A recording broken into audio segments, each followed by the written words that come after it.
కర్నూలు జిల్లాలో ప్రతిష్టాత్మకంగా ఏర్పాటు చేసిన తుంగభద్ర పుష్కరాలు ప్రోగ్రాం దాదాపు 12 సంవత్సరాలకు ఒకసారి ఈ ప్రోగ్రాం రావడం జరుగుతుంది.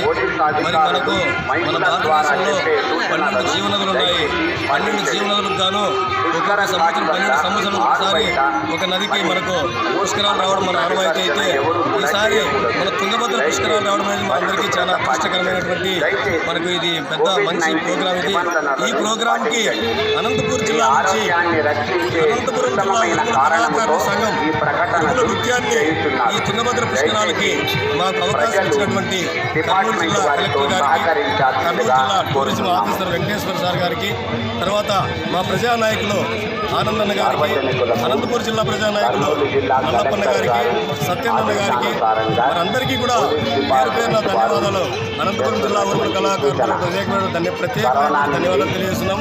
అదేవిధంగా ఇక్కడికి వచ్చేసినటువంటి పత్రికా విలేకరులందరికీ కూడా మా అనంతపురం జిల్లా ఉరుముల కళాకారుల తరఫున ప్రత్యేకమైన ధన్యవాదాలు తెలియజేస్తున్నాం. ఎందుకంటే ఈ ఉరుము నృత్యము భారతదేశంలోనే ఎక్కడా కూడా ఈ ఉరుము నృత్యం లేదు.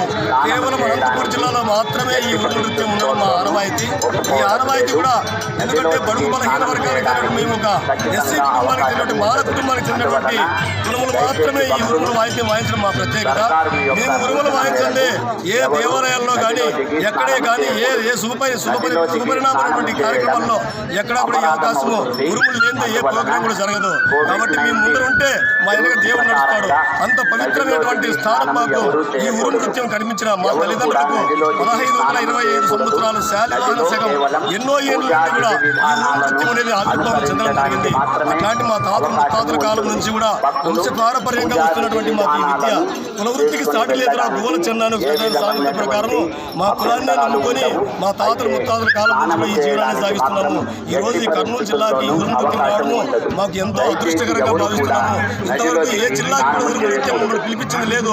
ఈ రోజు ఈ జిల్లా పిలిపించిన కలెక్టర్ గారికి, ఇక్కడ టూరిజం ఆఫీసర్ గారికి, ఇక్కడ సహకరించిన మా ప్రజానాయకులందరికీ కూడా పత్రికా విలేకరులకు పేరు పేరున ధన్యవాదాలు తెలియజేస్తూ ఇంతటితో ముగిస్తున్నాము. జై హింద్.